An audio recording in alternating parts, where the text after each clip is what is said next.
किया।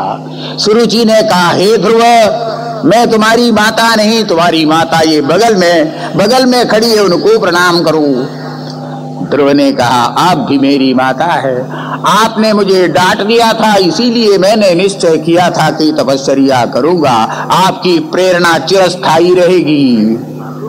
जो संत होते, महापुरुष होते हैं, दुर्गुण को कभी देखा नहीं करते, दुर्गुण में भी गुण ही वे देखा करते हैं। ध्रुव ने कहा, यदि आपने डांटा ना होता, आपने मेरा तिरस्कार न किया होता, तो मैं तपश्चर्या करने के लिए जंगल जाता ही क्यों, तपस्या क्यों करता।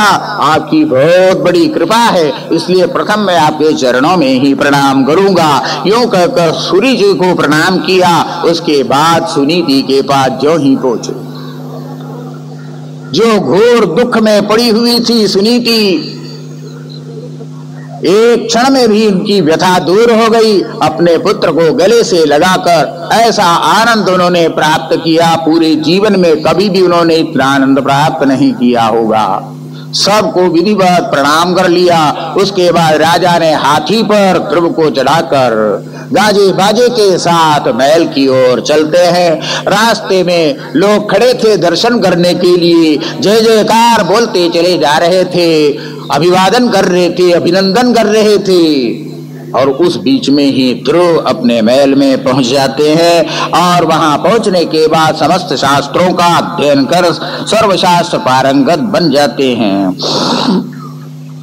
आरोप्य गरीणीं हृष्टस्तूयमानो विशत्पुरां तत्र तत्रोपसंक्लप्ते लसन् मकरतोरणैः सवृन्दैः कदलीस्तम्भैः पूगपोतैश्च मद्भिदैः उभजहृप्रयुञ्जाना वात्सल्यादाशिषः सतीः शृण्वस्तद्वल्गुगीतानि प्राविशद्भवनं विदुः।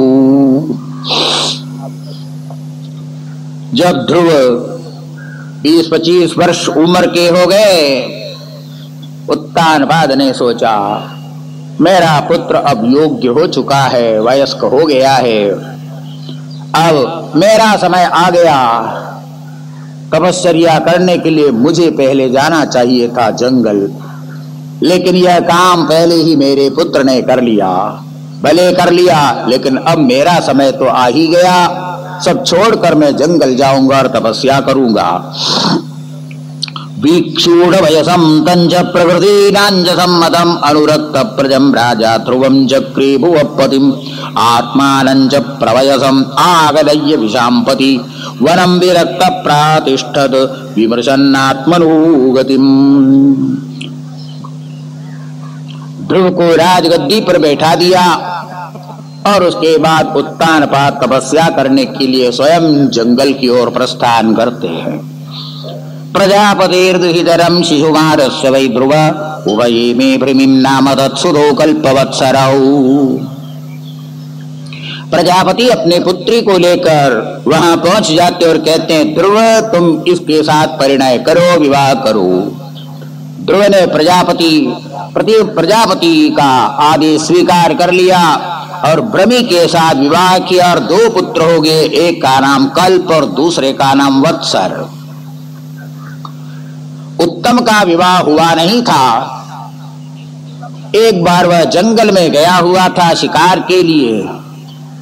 गंधर्व लोगों ने आकर उनको घेर लिया, उत्तम को घेर लिया। उनके साथ उत्तम ने बड़ा भयंकर युद्ध किया, लेकिन उस युद्ध में गंधर्वों को वे परास्त नहीं कर सके, बल्कि गंधर्वों ने उत्तम का वध कर लिया।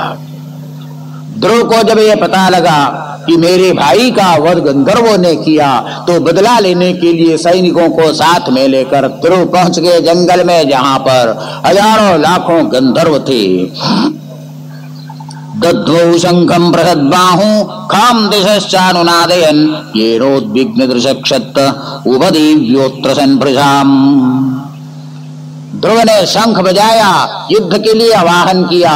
गंधर्व युद्ध करने के लिए वहां पहुंच गए। ध्रुव के साथ जो भयंकर युद्ध हुआ, हजारों गंधर्व मारे जाने लगे। तब गंधर्वों ने अपनी माया का प्रयोग कर लिया।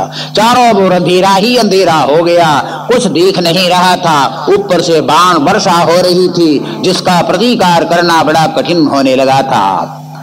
ध्रुव ने देखा कुछ दिखाई नहीं पड़ता है, अंधेरा ही अंधेरा चारों ओर है, और ये बाण मेरे ऊपर पड़ रहे, भला ये कहां से कैसे।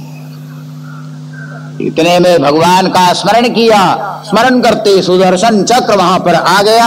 आते ही सारा अंधकार खलास हो गया। गंधर्व लोगों को सामने जो ही देखा, ध्रुव ने कहा माया का प्रयोग तुम मेरे ऊपर कर रहे हो। फिर उसके बाद में जो शरवर्षा करना शुरू किया। निशम्य गदतामेव ऋषीणां धनुषि ध्रुवः संदुतिस्त्रमुपस्पृश्य यन्नारायण निर्मितम्। धनुष के ऊपर नारायणास्त्र को चढ़ाया और कहा तुम्हारा एक साथ में सबका मैं वध कर डालता हूं। जब इस प्रकार वध करने के लिए नारायणास्त्र का अनुसंधान किया, इतने में उनके पितामह वहां पर आ गए। उनके पिता उत्तानपाद और पितामह थे मनु। मनु महाराज भी तपस्या कर रहे थे। मनु महाराज वहां आ गए और ध्रुव को कहा हे ध्रुव, गंधर्वों का वध करना बंद करो, बंद करो। भगवान के भक्त के लिए शोभास्पद नहीं है तुम इस प्रकार गंधर्वों का वध करो। अपराध तो एक गंधर्व ने किया था और उसकी प्रतिक्रिया समस्त गंधर्वों के ऊपर हो, ये तो ठीक नहीं है। भक्त लोगों के लिए कभी भी उचित नहीं होता कि प्राणियों का इस प्रकार निरपराध प्राणियों का वध करे। नन्नेकस्यापराधेन प्रसंगात् बहवो हताः भ्रातुर्वधापि तप्तेन त्वयाङ्ग भ्रातृवत्सलो।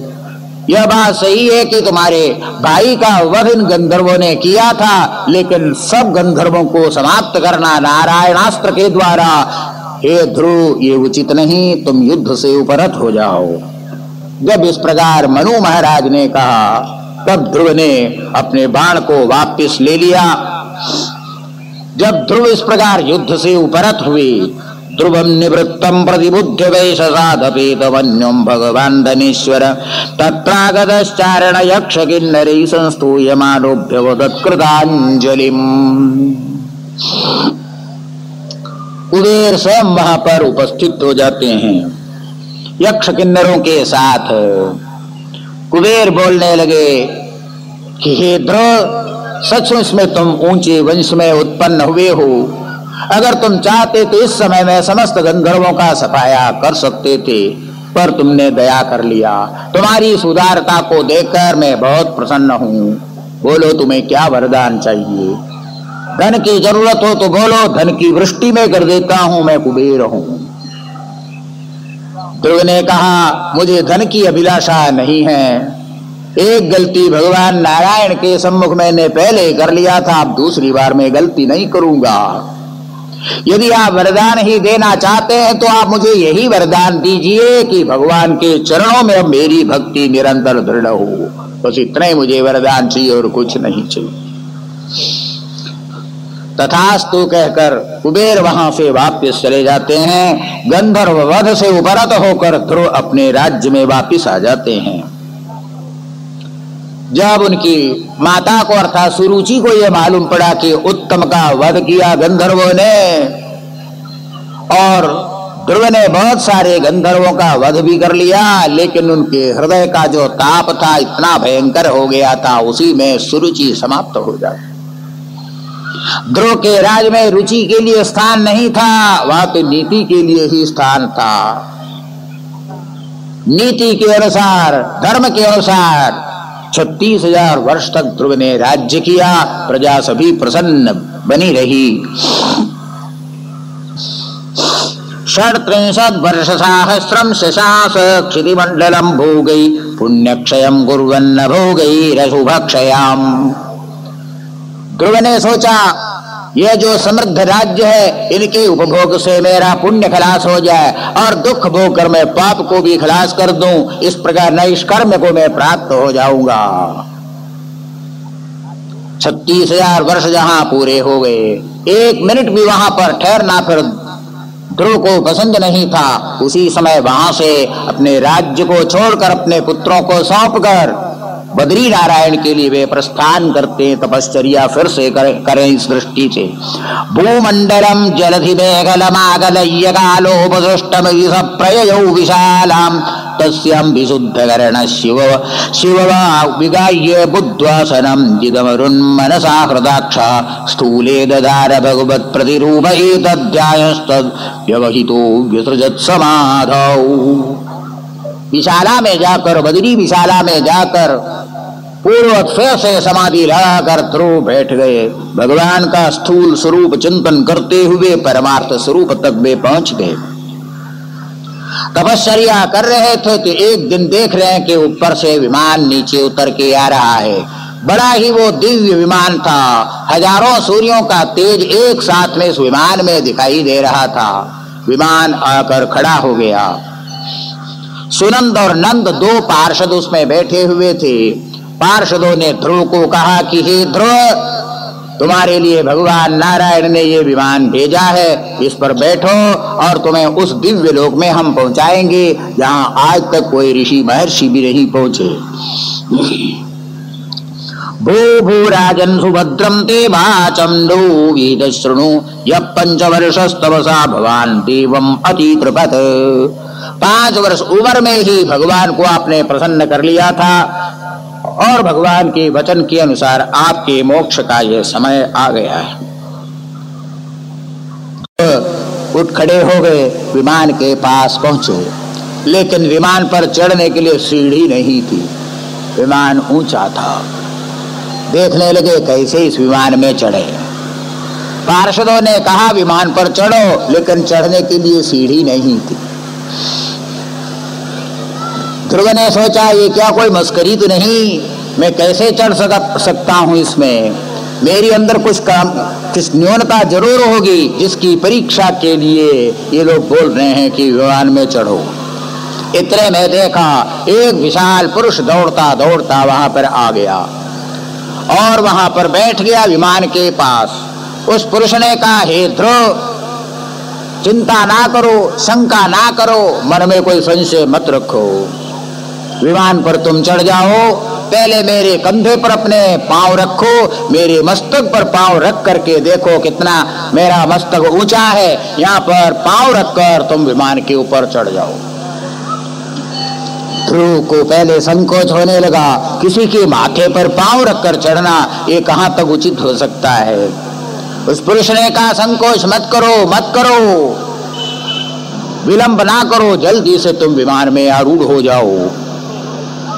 जब इस प्रकार कहा तो ध्रुव ने उसके कंधे पर पांव रखा और मस्तक पर पांव रखा और उस विमान पर चढ़ गए। कौन था वह पुरुष?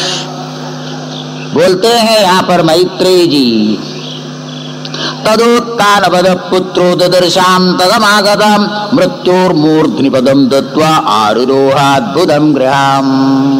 वो तो मृत्यु देवता थे, मृत्यु देवता यमराज।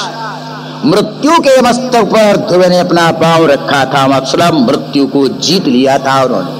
ध्रुव ने मृत्यु को जीत लिया, मृत्यु के मस्तक पर अपने पांव को रखा और उस विमान में वे चढ़ गए। विमान तो क्या है, विशिष्ट मान ही विमान है। मान ज्ञान को बोलते हैं, विज्ञान माने साक्षात्कार को कहते हैं। उस साक्षात्कार पर वे आरूढ़ जो हुए तो मृत्यु के ऊपर विजय उन्होंने पा लिया था।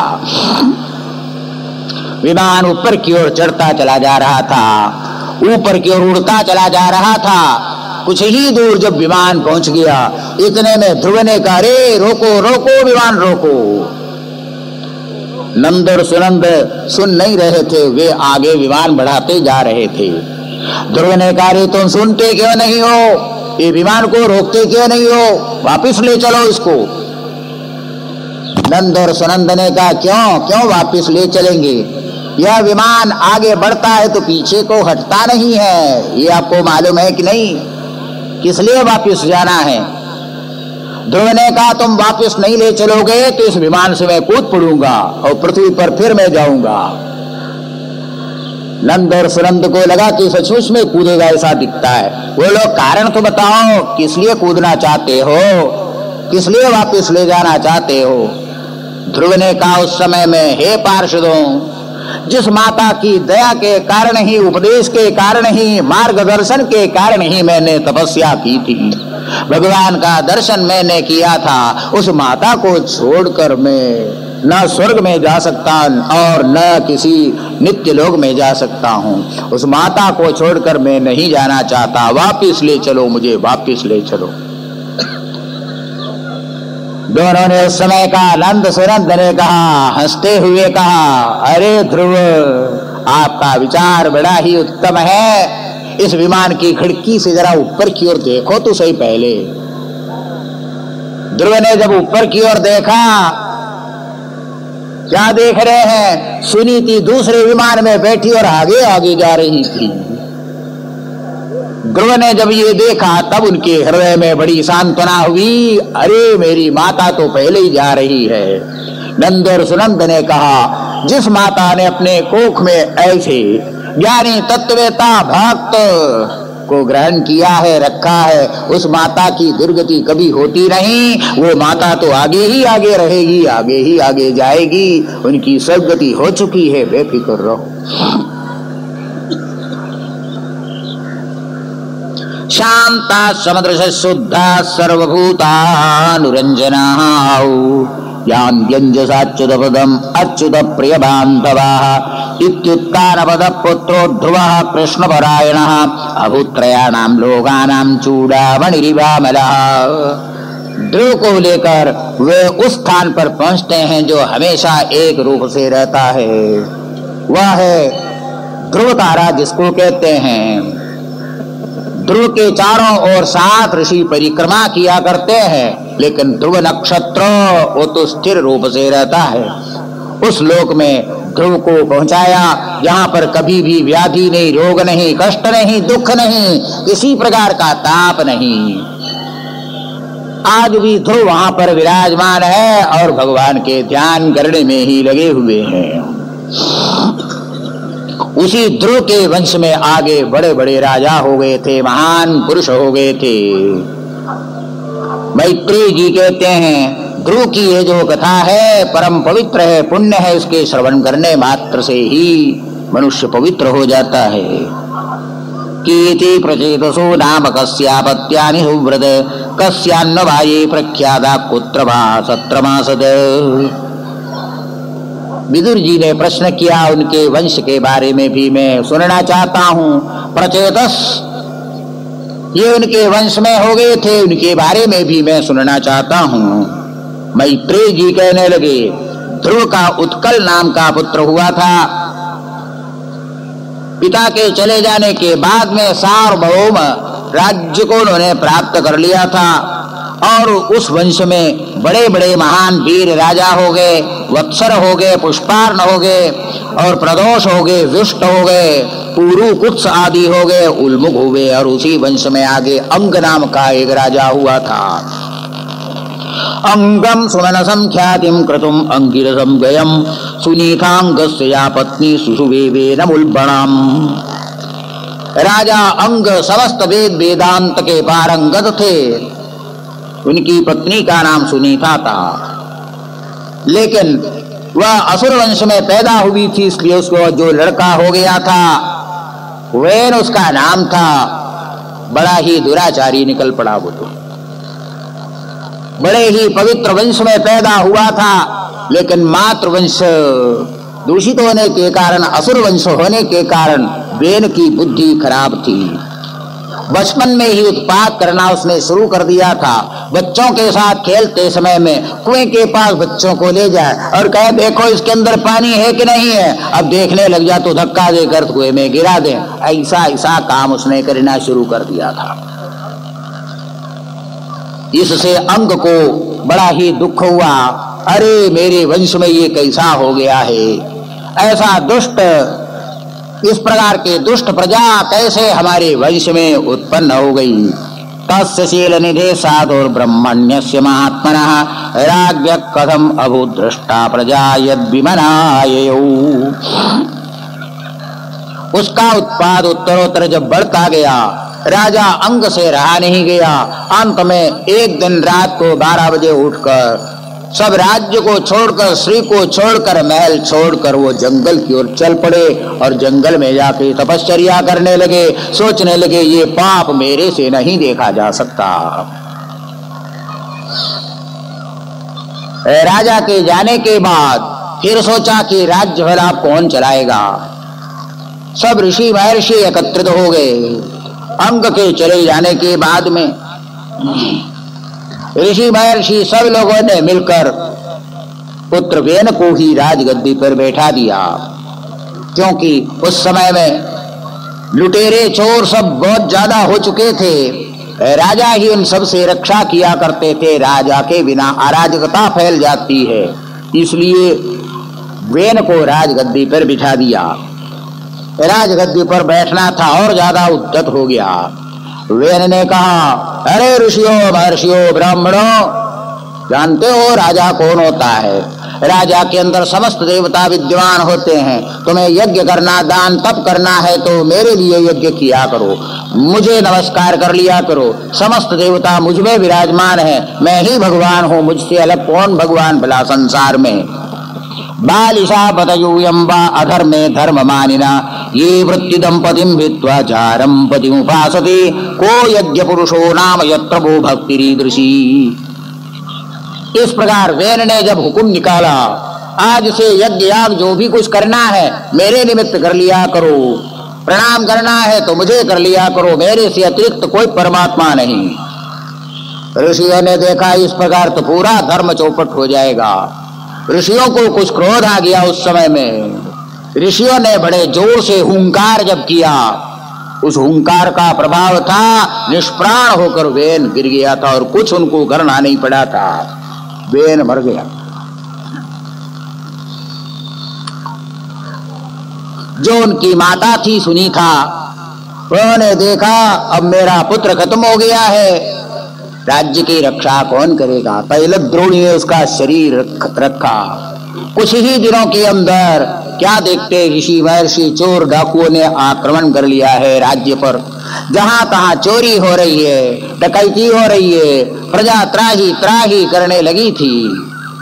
ऋषियों ने सोचा इस प्रकार अराजकता होने पर भी धर्म समाप्त हो जाएगा। वे सबके सब महल में आकर सुनीता से कहा, जो अंग मर गया था उसका शरीर अभी है या उसको नष्ट किया? सुनीता ने कहा, तैलद्रोणी में हमने रखा है। ऋषियों ने कहा, लाओ उसको, क्योंकि यह ध्रुव का वंश है, ये कभी समाप्त हो नहीं सकता। वेन का शरीर लाकर प्रथम ममंतुरूरुम तरसा तत्रासीद बाहुगो नरः, उसके मंथन किया। ऊर मंथन जब किया तो उसमें से एक आदमी प्रकट हो गया। काला सा वो आदमी था, ठिंगना सा था, और वो बोलने लगा, बताइए मैं क्या करूं क्या करूं, आपने जन्म मुझे क्यों दिया? ऋषियों ने देखा उसको, बाहु को देखा। ऋषियों ने कहा, तेरे से कुछ होने वाला नहीं है, बैठ जाओ, तू बैठ जा, तेरे से कुछ नहीं होगा। निषीद निषीद यूं बोल दिया। निषीद का अर्थ है बैठ जाओ, तुमसे काम होने वाला नहीं। निषीद जो कहा उसी से निषाद नाम की जाति हो गई थी। उस निषाद से जो पैदा हुए वो सबके सब निषाद कहलाने लगे। निषाद माने जंगल में रहने वाली जो है वनचर होते हैं, पर्वतों में रहते हैं, उनको निषाद कहा। ये सचमुच में क्षत्रिय जाति है, क्योंकि वेन के ऊर मंथन से वे पैदा हुए थे। निषीदेत्यब्रुवस्तात स निषादस्ततो भवत। उसके बाद में ऋषियों ने वेन के बाहुओं का मंथन किया। जब बाहुओं का मंथन किया तो उसमें से एक दिव्य पुरुष प्रकट हो गया था।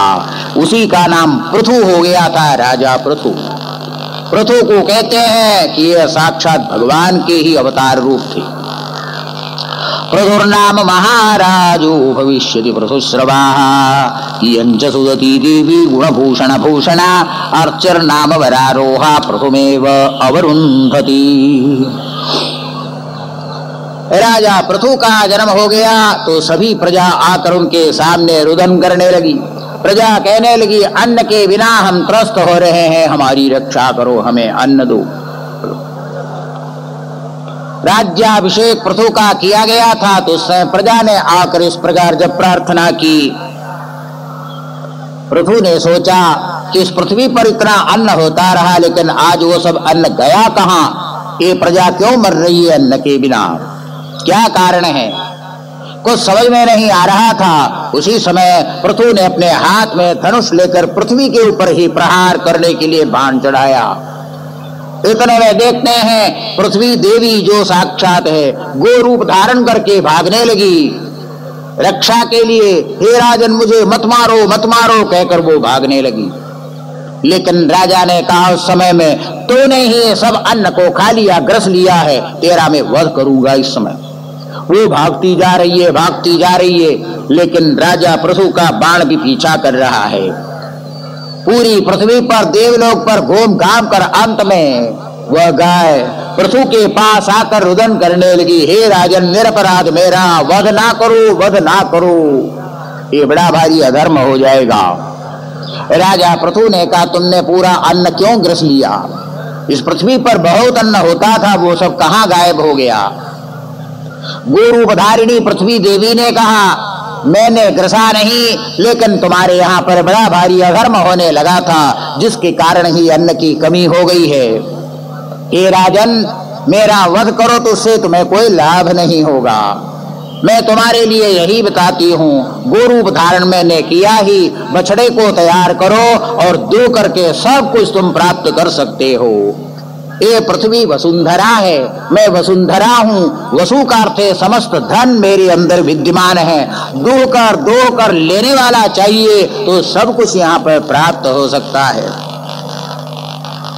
जब इस प्रकार कहा तो पृथु ने उसी समय में बड़े बड़े ऋषि महर्षि राजा आदि जो पूर्व हो चुके हैं उनको बुलाया और उनको बछड़ा बना करके समस्त धन का दोहन कर लिया था।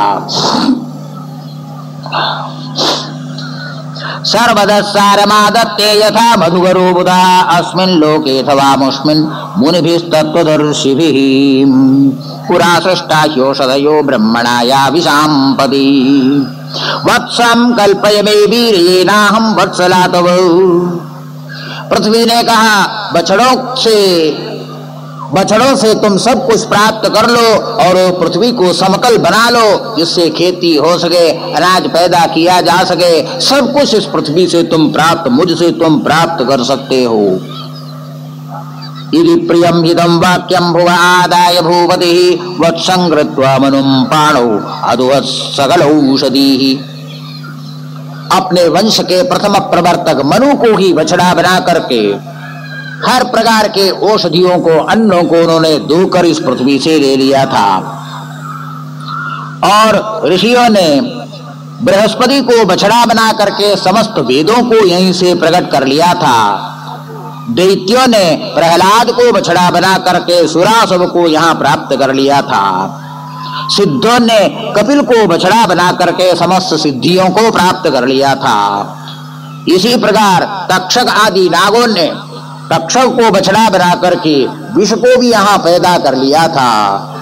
इस पृथ्वी से सब कुछ आप प्राप्त कर सकते, दोहन करने वाला चाहिए, दोहन करोगे सब कुछ यहाँ पर मिलने वाला है।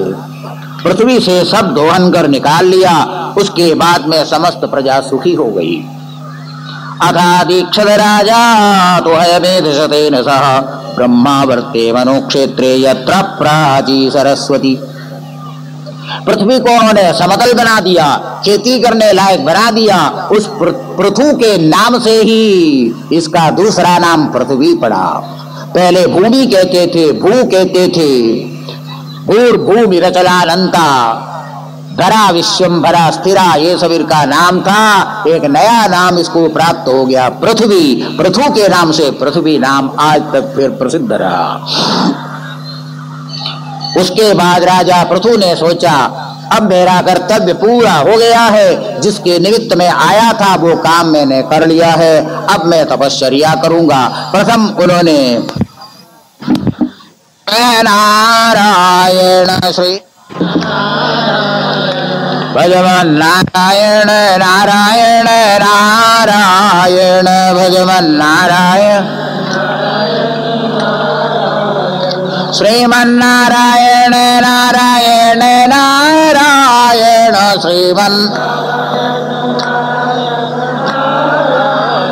श्रीमन्नारायण नारायण नारायण श्रीमन्नारायण भजमन्नारायण नारायण नारायण श्रीमन्नारायण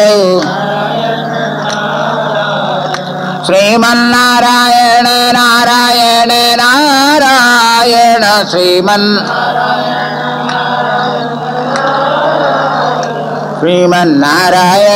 नारायण नारायण श्रीमन्नारायण भजमन्नारायण नारायण नारायण भजमन्नारायण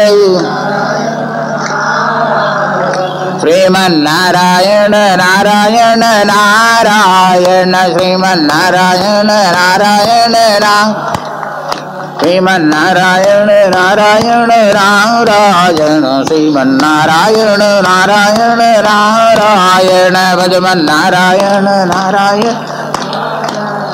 भजमन्नारायण नारायण नारायण भजमन्नारायण नारायण कृष्ण कन्हैया लाल की जय। यज्ञ करना महान पुण्य है। राजा पृथु ने सोचा अब यज्ञ के द्वारा भगवान को हम प्रसन्न करेंगे। 100 अश्वमेध करने का उन्होंने संकल्प किया था। 99 तक अश्वमेध उन्होंने कर लिया था, लेकिन 100वां अश्वमेध जहां शुरू कर लिया वहां पर विघ्न डालने के लिए स्वयं इंद्र पहुंच गया। अश्व का ही अपहरण कर लिया था।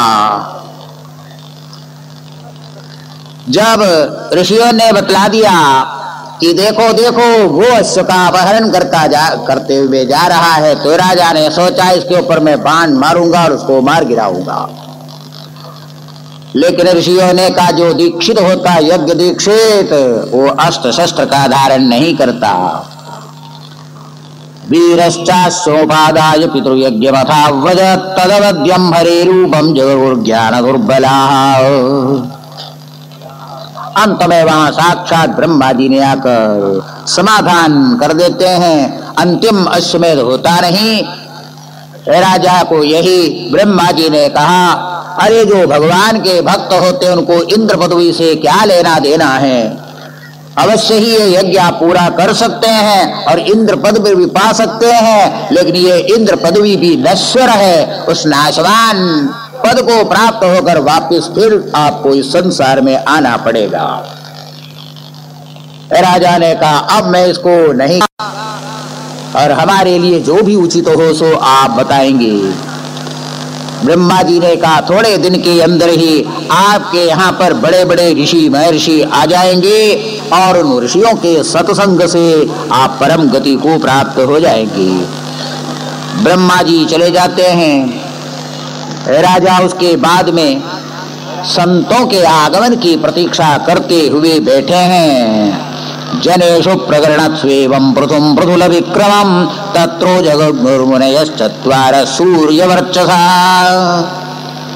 काफी समय तक प्रतीक्षा की तो एक दिन में देखा बड़े बड़े महान 4 ऋषि आ रहे हैं, संत आ रहे हैं, महात्मा। मालूम पड़ गया ये जो आ रहे हैं ये साक्षात सनक सनंदन सनातन सनक कुमार यही ऋषि है। देखते ही राजा का हृदय प्रसन्न हो गया।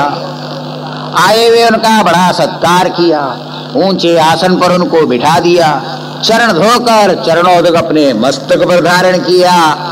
चरणोदक उन्होंने ग्रहण कर लिया। विधिवत पूजयान चक्रे गृहीदाद्यर्हणासन तत्पाद शौच सलिलेर्मार्जिता लगबंधन तत्र शीलवतां व्रतमाचरन् मानयन्निव। सुवर्णमय सिंहासन पर बैठा कर राजा ने कहा आज सचमुच में मेरा भाग्य खुल गया है, ऐसे संतों का दर्शन हमें प्राप्त हो गया।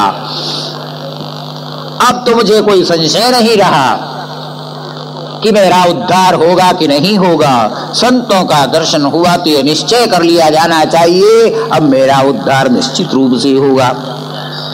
अधना अपि ते धन्या साधवो गृहमेधिनः यद्गृहा ह्यर्हवर्यां पुत्र भूमीश्वरावरा। मान लो कि किसी के पास कुछ धन नहीं है, गरीब से वो गरीब है, लेकिन संत उनके गृह में यदि अपने चरणों को रखते हैं, समझना चाहिए वो पूरे धनवान हो गए, धन्य हो गए। वो तो धनम लब्धा धन्य, धन्य उसको बोलते हैं जिसको समस्त धन प्राप्त हो चुका हो। जब इस प्रकार राजा ने सनकादि ऋषियों की वंदना की और प्रशंसा की, तो उस समय सनत कुमार बोलने लगे, साधु पृष्ठम महाराज सर्वभूत हितात्मना भवता विदुषा चापि साधूनां मदिरीदृशी संगम खलु साधूनां उभयेषां च सम्मतः यत् संभाषण संप्रश्न सर्वेषां वितनोदिशम्। सनत कुमार का कहना है कि अगर जीवन को ऊपर उठाना हो तो संत संगम करना ही पड़ेगा। सत्संग से ही मनुष्य का हृदय ऊपर उठता है। धन से आप ऊपर उठ सकते हैं, यश से आप ऊपर उठ सकते हैं, लेकिन एक दिन फिर नीचे आना पड़ जाएगा। संत संग ही ऐसा है कि ऊपर उठने के बाद में फिर उसका पतन कभी होता नहीं।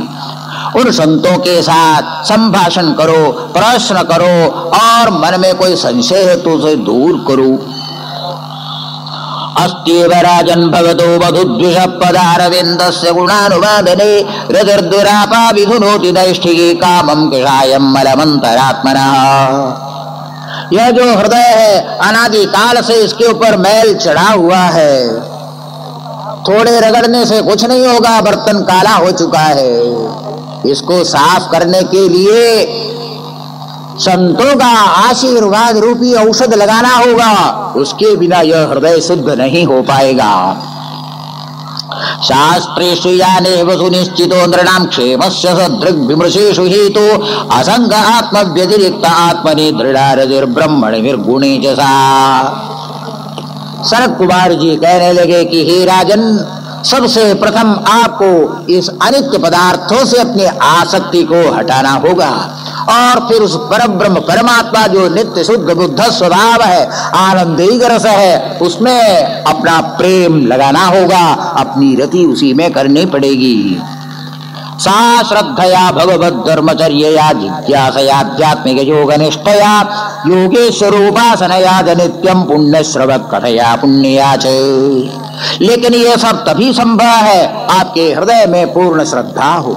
श्रद्धा के बिना कुछ नहीं होगा, कुतर्क मात्र से कुछ सिद्ध नहीं होगा। श्रद्धावान लभते ज्ञानम, गीता में आप पढ़ते हैं, जो श्रद्धालु होगा उसी को ज्ञान प्राप्त हो सकता है। भगवान की सेवा करनी होगी, हृदय में जिज्ञासा बनाए रखो, कुतर्क मत करो, जिज्ञासा करो और आध्यात्मिक योग का अनुष्ठान निरंतर करते रहना चाहिए। उसके लिए योगेश्वर संत पुरुषों की उपासना करनी होगी और साथ ही साथ भगवान की कथा का भी श्रवण करते रहना होगा। भगवत कथा श्रवण के बिना कभी भी न योग सिद्धि होगी, न कर्म सिद्धि होगी, न परमेश्वर दर्शन प्राप्त हो सकेगा। इसलिए ऐसे संत पुरुषों के संगम की बड़ी आवश्यकता होती है। अधीन्द्रियाराम सगोष्ठ तृष्णया तत्सम्मता नाम परिग्रहेण च विविक्त रुच्या पति परितोष आत्मन विना हरे गुणपीयूषपाना। बाहर की ओर बढ़ती हुई इन इंद्रियों को वापस बुलाना होगा और अपने हृदय की ओर उसे बढ़ाना होगा। हृदय के अंदर परमात्मा का चिंतन करते हुए अपनी इंद्रियों से, चक्षुरादि इंद्रियों से उस परमात्मा का अंतर्दर्शन करना होगा और उसके लिए अहिंसा, सत्य आदि पारमहंस धर्मों को अपने जीवन में उतारना होगा। यम नियम आदियों का पालन तुम्हें करना होगा। इस प्रकार तुम करते जाओगे तो अवश्य ही भगवत दर्शन तुम्हें प्राप्त होगा। याद रखो, ये जो संसार दिख रहा है यह संसार पारमार्थिक नहीं है, वास्तविक नहीं है। यस्मिन्निदं सद सदात्मतया विभाति माया विवेक विधुति सृजिवाहि बुद्धि ताम नित्य मुक्त परिशुद्ध विबुद्ध तत्वं प्रत्यूढ़ कर्म कलिल प्रकृतिं प्रबुद्धि। रस्सी में जिस प्रकार सर्प दिखाई पड़ता है, इसी प्रकार परमात्मा में यह जगत तुमको भ्रांति से दिखाई पड़ रहा है। जब परमात्मा का पूरा तत्व ज्ञान हो जाएगा, जैसे रज्जु तत्व ज्ञान होने से सर्प निवृत्त होता है, परमात्मा का दर्शन होने पर यह जगत भी गायब हो जाएगा, तुम्हें दिखेगा नहीं। माया मात्र है यह द्वैत, माया मात्र इदं द्वैतम, परमार्थ से यह द्वैत तत्व ही यथार्थ है। इस प्रकार जब सनत कुमार ने उपदेश दे दिया, राजा उनके चरणों में पड़कर कहने लगा। पृथु ने कहा, बहुत बड़ा भारी अनुग्रह आपने मुझ पर किया। आज तक जिस भ्रांति में पड़ा हुआ था, उस भ्रांति को आपने निकाल दिया। भगवान के चरणों के प्रति हमारी भक्ति को आपने बढ़ा दिया है। कृतो मेनुग्रह पूर्वम हरिणार्थानुकंपिना समापादयितुं ब्रह्मन् भगवन् यूयमागताः साधुच्छिष्टं हि मे सर्वाम्। राजा पृथु ने कहा, संत पुरुषों का उच्छिष्ट ही सब कुछ है जो कुछ मेरे पास, मेरी कोई वस्तु नहीं है, ये संतों का उच्छिष्ट मात्र है। प्राण है, दार है, सुध है, ग्रह है, ये सब के सब आपका प्रसाद मात्र है, मेरी कोई वस्तु नहीं, कोई चीज मेरी नहीं है। गृहेषु वर्तमानोपि ससाम्राज्य श्रियान्वितः नासज्जितेन्द्रियार्थेषु निरहम् मतिरर्कवत्। सनकादि ऋषियों ने परमार्थ तत्व का उपदेश किया और वे वहां से निकलकर चले गए। अब राजा बिल्कुल निस्संग हो गए, किसी के साथ आसक्ति नहीं, बिल्कुल ब्रह्मनिष्ठ हो गए। कुछ दिनों के बाद जब पूर्ण वैराग्य हो गया, अपना घर ही छोड़कर वे तप करने के लिए उस घोर जंगल में पहुंचे, जहां पर कांटे केवल होते हैं, कंकड़ होते हैं, कंद मूल फल खाकर जहां जीना पड़ता है, वो भी उनको पसंद आ गया और ये वैभव को तृण के समान उन्होंने परित्याग कर लिया। उनके साथ में उनकी पत्नी भी गई। दोनों तपश्चर्या करते हुए अंत में दोनों ही परम गति को प्राप्त होते हैं। उनका पुत्र विजिताश्व हो गया था, आगे बर्हिषत नाम का पुत्र हुआ था। उनके वंश में ही आगे प्राचीन बर्ही नाम का एक महान राजा हुआ। उन्हीं के पुत्र प्रचेतस हो गए थे। विदुर जी ने कहा, प्रचेतसों का वृत्तांत मैं विशेष रूप से सुनना चाहता हूं और प्राचीन बर्ही का भी वृत्तांत। मैत्रेय जी बोलने लगे। प्राचीन बर्ही ने अपने पुत्रों को कहा कि हे पुत्रों, देखो, तपस्या के बिना किसी में कोई शक्ति नहीं होती है। मनुष्य को शक्ति प्राप्त करना हो तपश्चर्या करनी पड़ेगी। तपस्या के बिना जीवन व्यर्थ समझ लेना चाहिए। प्रचेतस वहां से तपस्या करने के लिए नारायण सरोवर की ओर चले जा रहे थे। रास्ते में ही उनको भगवान शंकर का दर्शन हो गया। भगवान शंकर जब जा रहे थे, उनके चरणों में प्रणाम किया। भगवान शंकर ने कहा कि तुम तपस्या रहे हो, लेकिन वहां जाकर मंत्र जप तो करना ही पड़ेगा। मैं आपको मंत्र का उपदेश करता हूं और इसका जप नारायण सरोवर में जाके करना। शंकर जी ने जो मंत्र बतलाया, थोड़ा सा मैं आपको सुनाऊंगा। व्याख्या लंबी चौड़ी होगी नहीं, क्योंकि मंत्र इतना लंबा है, इतना ज्यादा है। इसी का जप प्रचेतसों ने किया था और उसके बाद में उनका पुत्र प्राचेतस दक्ष हुए थे, जिनके कारण ही संसार की सृष्टि फिर से वर्धित हुई थी। जिदंत आत्मविद्धुर्य स्वस्थये स्वस्तिरस्तु मे भवताराधसाराब्धं सर्वस्मा आत्मने नमः।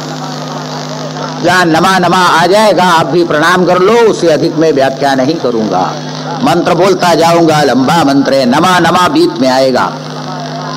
नमः पंकजनाभाय भूत सूक्ष्मेन्द्रियात्मने वासुदेवाय शांताय कूटस्थाय सुरुचिषे संकर्षणाय सूक्ष्माय दुरंताय अंतरात्मने नमो विश्वप्रबोधाय प्रद्युम्नाय अंतरात्मने नमो नमो निरुद्धाय ऋषिकेशेन्द्रियात्मने नमः परमहंसाय पूर्णाय निवृदात्मने स्वर्गापवर्गद्वाराय नित्यं शुचिषदे नमः नमो हिरण्यवीर्याय चातुर्होत्राय तन्तवे नमः ऊर्ज जैसे त्रय्या पतये यज्ञरेतसे तृप्तिदाय जीवानां नमः सर्वरसात्मने सर्वसत्त्वात्मदेहाय विशेषाय स्तवीयसे नमः त्रैलोक्यपालाय सह ओजो बलाय च अर्थलिंगाय नभसे नमोऽन्तर्बहिरात्मने नमः पुण्याय लोकाय अमुष्मै भूरिवर्चसे। ना पूर्व यह बड़ा ही विशाल मंत्र है। उस मंत्र का उपदेश भगवान रुद्र ने ही प्रचेतसों को दिया था।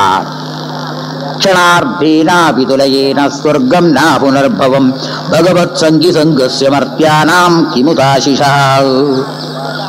भगवान रुद्र का आशीर्वाद प्राप्त कर वे सबके सब तपस्या करने के लिए चले जाते नारायण सरोवर में, और वहां पर डुबकी लगाते हुए 10,000 वर्ष तक उन लोगों ने घोर तपश्चर्या की।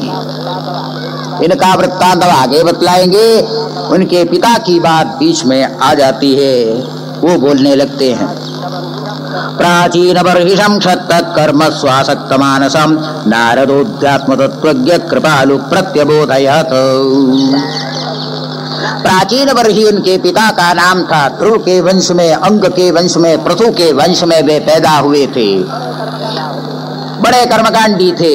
प्राचीन बर्ही उनका नाम इसलिए पड़ा कि पूर्व समुद्र से लेकर पश्चिम समुद्र पर्यंत हर जगह कुश बर्ही बिछा करके उन्होंने बहुत बहुत यज्ञ कर डाले। इसलिए बर्ही कहते हैं कुश को। कुश बिछाकर उन्होंने जो यज्ञ किया, इसलिए प्राचीन बर्ही उनका नाम हो गया। इस प्रकार वो यज्ञ यागादि करते ही चले जा रहे थे। एक बार वहां पर देवर्षि नारद जी पहुंच गए। देवर्षि नारद जी ने कहा, अरे प्राचीन बर्ही, कब तक ये कर्म इस प्रकार करते रहोगे? भो भू प्रजापति राजन पशून पश्यत्वयाध्वरि संज्ञापितान जीव संघान निर्घृणेन सहस्रशः। अनेक प्रकार के यज्ञ होते हैं। कोई यज्ञ अग्निहोत्रादि जो यज्ञ है, दर्श पूर्णमास आदि बड़ा ही शुद्ध होता है। कुछ यज्ञ पहले ऐसे भी होते थे यहाँ पर पशु की हिंसा की जाती थी। ऐसे भी यज्ञ कुछ लोग पहले किया करते थे।